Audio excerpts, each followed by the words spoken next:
Karlitang Tanmoi Bora rong pia phana hok pet akang sai long nang ji bojok apia po hin pen Phereangke amei ke pha Howraghat constituency ke parlo Howraghat ahithi long amat ke do loka charli bom auso Kedam Tanmoi inkoraner kep arni inut Tanmoi Bora rong pi po so gulat along chao ke chopen apran Kedam jia puthak Kedam tang arni penta lamhoi pidam piglo sitame non pun talabang so lamhoi kichun pon pedala puthak ning samse si apo don bura rong pi lapen ape rublin terang pi atum ning insam sisi pini Phereangke amei Kangni pon labangso Phereangke amei along kaning je pon ateng pulutang te SBI ikori sitame pado ponangji lapen Karbi Anglong KAAC CEM Dr. Tuliram Ronghang lapen tim Karbi Anglong aphan sitame ahok pet pen na ingsai pinangji pusi ningje pon lapen labangso poison ke chulong lok tame Tanmoi Bora phansi kelang Howraghat Medical Health Center along sitami Chelangpon bon sita thangnat report long liputa than pachini don lason si along se Chelangji phan pon lo bon ta Tanmoi Bora rong pi bangso purtis pen sangtet chu endam joilo lapen pini la bangso Phereangke amei ke phapon along Karlitang Tanmoi Bora rong pi phan minute isi aparman chikimo pon lapen pini labangso Phereangke amei Kangni pon along USUKA KSA Adivasha Ongdung Organization atum chetongdon phuluni pen siwabe report Tiken News আমি দেখা পালো ইতিমধ্যে যে তদন্তটো নিৰপেক্ষ নহ'ব নিৰপেক্ষ হ'বৰ কাৰণে আমি চিবিআই তদন্ত দাবী কৰিছোঁ এই ঘটনা দুই নম্বৰতে বিদ্যাভাৰতী অসম প্ৰদেশৰ মুখ্য সচিবৰে আমাৰ আহ্বান আপোনালোকৰ জৰিয়তে তন্ময় বৰাৰ মৃত্যু যিহেতু অটল এটিএল প্ৰজেক্ট নিৰ্মাণত কাৰ্যসূচী মৃত্যু হৈছিলে গতিকে অসমৰ সমূহ এটিএলৰ শ্ৰেণীকক্ষ আৰু গৱেষণাগাৰ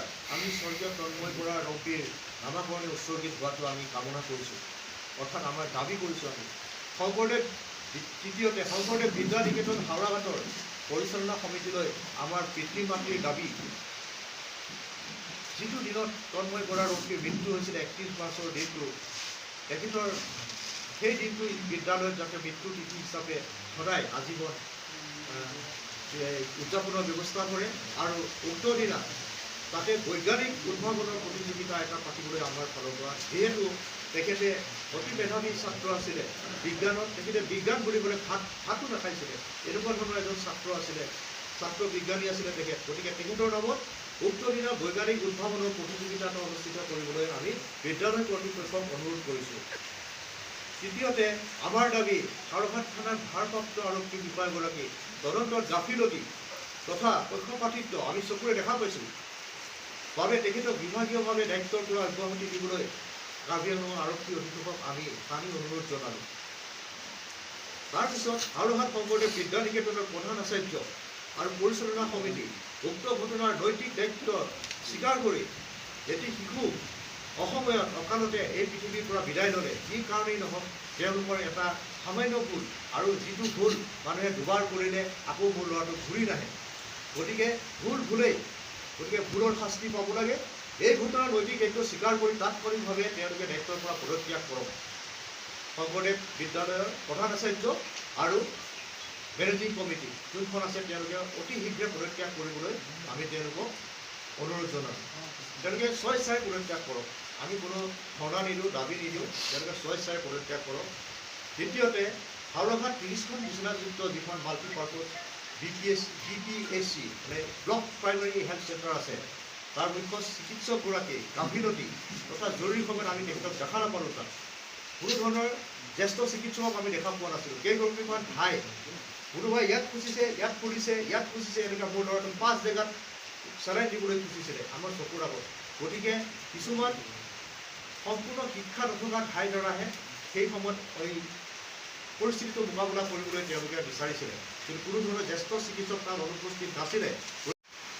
তাৰ সেইটো সময়ত হ'ল 179 মানে লিভাৰ ওলাই দিলে তাৰ যদি 8.3 নৰ্মেল ৰেঞ্জ থাকিব লাগে 5ৰ পৰা 35 অনলি তাৰ হৈ গ'ল প্ৰায় 100 গুণ বেছি হৈ গ'ল তাৰ মানে লিভাৰত যেতিয়া ডাঙৰকৈ এটা ধুমুহা আহে ঝাটকা মাৰে তেতিয়া SGOPT আৰু SGPT বাঢ়ি যায় এলকালাইন ফসফেট আপোনাৰ 382 নৰ্মেল মানুহৰ থাকে 42 to 98 গতিকে বহুত ডাঙৰকৈ তাত পয়জনাছ হৈ গ'ল তাৰ বডিটো। তাৰপিছত তাৰ SG চব এবনৰ্মেল হৈ গ'ল, কিন্তু লিভাৰৰ প্ৰব্লেম ফাংচনবিলাক এইবিলাক এবনৰ্মেল হোৱাৰ পিছত ডক্টৰে মেডিচিন কৰিলে। কৰাৰ পিছত তাক এবডমিন টেষ্ট কৰিছে হা, যে তাৰ লিভাৰটো ঠিক আছে নে নাই। আগৰ পৰা যদি কিবা লিভাৰ প্ৰব্লেম হ'লে, লিভাৰ যদি চিৰচিছ হয় বা লিভাৰ যদি আঘাত হয়, লিভাৰৰ চাইজবিলাক সৰু হৈ যায়, লিভাৰটো নহ'লে ফুলি যাব। তাৰ ৰিপৰ্টটো চাব, USG এবডমেন তলৰ পাৰ্টটো হা, liver is normal in size. ইয়াত লিখা আছে, মোৰ কথা নহয়, এইটো ডক্টৰৰ। লিভাৰটো নৰ্মেল চাইজত আছে। চেপ এণ্ড ইক'টেক্সাৰ মানে পাম্পিংটো নৰ্মেল ৰেঞ্জত আছে লিভাৰৰ। ন' ফকেল লেশ্যন ইজ চিন, লিভাৰটো ফুলি যোৱা নাই, লেশ্যন মানে ফুলি যোৱা, লিভাৰটো ফুলি যোৱা নাই। ISBR আৰ নট ডাইলেটেড, তাৰ কিবাটো বহলি যোৱা নাই, কিবা লিভাৰৰ কিবাটো, কিন্তু পাৰ্চিয়েল বডিটো। পৰ্টেল ভেইন ইজ নৰ্মেল, এইটো লিভাৰ ফাংচনটো। যেতিয়া এবডমিনত আপোনাৰ আমাৰ কিবা কৰিব, USG কৰিব, আল্ট্ৰাচাউণ্ড কৰিব, আল্ট্ৰাছ'ন'গ্ৰাফি কৰিব, তেতিয়া যদি লিভাৰ যদি কিবা আগৰ পৰা যদি প্ৰব্লেম হয়, বেয়া হৈ থাকিলে চেপটো সৰু হৈ যাব, নহ'লে বহলি যাব, তাৰ ইক'টেক্সাৰটো তাৰ চেঞ্জ হৈ যাব। কিন্তু মোৰ ল'ৰাৰ কোনো ধৰণৰ লিভাৰত ইনষ্টেণ্ট ডেমেজ, মানে ইনষ্টেণ্ট ডেমেজৰ বাহিৰে আগৰ পৰা পুৰণা ডেমেজ নাই। আহি গ'ল GB গেল ব্লাডাৰ ইজ ৱেল ডিষ্টেণ্ডেড, কোনো প্ৰব্লেম নাই। CBD ইজ নট ডাইলেটেড, মানে ফুলি যোৱা নাই। Pancreas is normal in size, shape, parenchymal echotexture normal. Spleen is normal in size. Kidney, both kidneys are normal in size. Uterus are normal. Urinary bladder is normally distended. Prostate is normal for S. ইয়াত লিখা আছে mild free fluid is seen in the peritoneal cavity, মানে কিছুমান বিষাক্ত বস্তু দেখা গৈছে তাত। তাৰ বাহিৰে তাত গোটেই বডি অ'কে। অকল তাৰ যোনটো মই দেখাইছিলোঁ আপোনাৰ টোটেল কাউণ্ট ইনফেকশ্যন কাৰণে যোনটো হয় বডিত, আপোনাৰ 24,000 হৈছে, যোনটো নৰ্মেল। মানুহ জীয়াই থাকিবলৈ তাত কোনো উপায় নাই।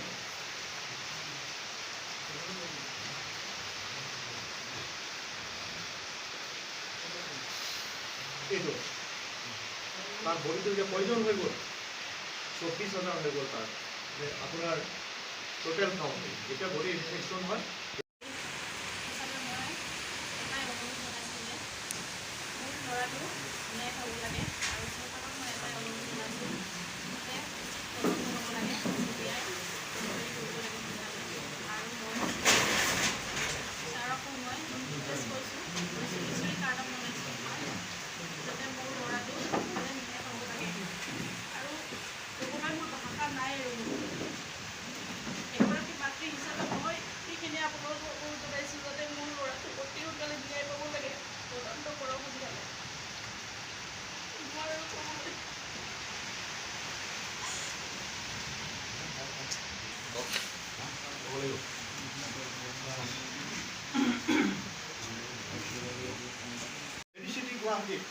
Doctor Jinnat Ara Begum MBBS DCH GMCH, তেখেতৰ তাত মই তেখেতৰ কাহ হৈছিলে সামান্য, মই তেখেতক বডি চেকআপ কৰাইছিলোঁ তেতিয়া। তাৰ ৰিপৰ্টটো পাব। ইনফেকশ্যন হ'লে টোটেল কাউণ্টটো মানুহে চেক কৰে, বডিত যদি কিবা ইনফেকশ্যন হয়। গতিকে তেতিয়া আপুনি টোটেল কাউণ্টটো দেখা পাব 8980। আমাৰ টোটেল কাউণ্ট থাকিব লাগে 4,000 to 11,000 ভিতৰত নৰ্মেল ৰেঞ্জ টোটেল কাউণ্টৰ, মানে কোনো ইনফেকশ্যন নাই তাৰ বডি। এইখিনি তাৰ ৰিপৰ্ট, ব্লাডৰ ৰিপৰ্ট, আৰু একো আছে। দ্বিতীয়তে, মই যেতিয়া চিমছত গৈ সেইদিনা ৰাতি ভৰ্তি হৈছিলোঁ, লগে লগে তাত কিছুমান পৰীক্ষা কৰিছিলোঁ চিমছত। প্ৰথমতে তাত ব্ৰেইনৰ পৰীক্ষা কৰিছিলে যে ব্ৰেইনটো ঠিকে আছে নে নাই। CT স্কেন অফ ব্ৰেইন 29/3/2023, মানে 28 তাৰিখৰ ৰাতি 12টা বজাৰ পিছতে 25 তাৰিখ আহি যায়। গতিকে CT স্কেন ব্ৰেইন আপোনালোকে দেখা পাব, ইয়াত লিখা আছে cerebral axial section of the brain were studied without IV contrast. তেতিয়া মানে আহিছে ৰিপৰ্টটো cerebral parasymal attenuation is normal. আপোনালোকে চাব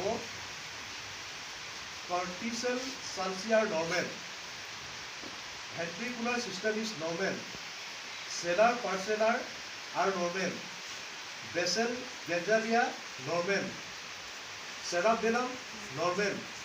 Body calabarium is intact. মানে যেনেকৈ আছে যেনে নৰ্মেল মানুহ থাকে আৰু এক্সট্ৰা কেৰিনেল সব টিস্যুজ এপিয়াৰ নৰ্মেল সকলো নৰ্মেল এইটো ৰাতি লগে লগে তোমাৰ এইটো তাৰ স্কেনিং কৰিলে আপোনাৰ 2 ঘণ্টা লাগে আপোনাৰ 10-10টা বজাত তাৰ ব্ৰেড স্কেন কৰিছে তাৰপিছত আপুনি চাব যোনটো আমাৰ বডিৰ ইনফেকশ্যন হয় টোটেল কাউণ্টটো মই আপোনাক আপুনি দেখাইছিলোঁ তাৰ 4,000 টু তাৰ আছিলে 7,000 আছিলে সেইদিনা ৰাতি তাৰ হৈ গ'ল 24,000 যেতিয়া ইনফেকশ্যন হোৱাৰ পিছত থাকিব লাগে নৰ্মেল ৰেঞ্জ 4,000 to 11,000 তাৰ ইনফেকশ্যন বডিত এনেকুৱা পৰ্যায়ত হ'ল টোটেল কাউণ্টটো 24,300 গৈ পাৰে সেই শিশুটো জেক হোৱাৰ কোনো ৰাস্তা নাই তাৰ বডিত গোটেই অলৰেডি বডি ইনফেকশ্যন হৈ গ'ল টোটেল কাউণ্টটো 24,000 তাৰপিছত আপুনি দেখা পাব নিউট্ৰফিল এইবিলাক সব নৰ্মেল ৰেঞ্জৰ নিয়াৰ এবাউট নৰ্মেল ৰেঞ্জ সব হিমোগ্লোবিন সব normal range 29 0.7 normal range 0.6 to 1.3 normal range মানুহৰ পটেছিয়াম সব নৰ্মেল বিলিৰুবিন 1.8 নৰ্মেল 2.something বাঢ়িছে ইনফেকশ্যন হোৱাৰ কাৰণে normal bilirubin direct normal total protein normal আপোনাৰ আহিল SGPT লিভাৰত যেতিয়া খুব ডাঙৰ এটা ঝাটকা পৰে তেতিয়া লিভাৰত আপোনাৰ SGPTটো আপোনাৰ বাঢ়ি যায়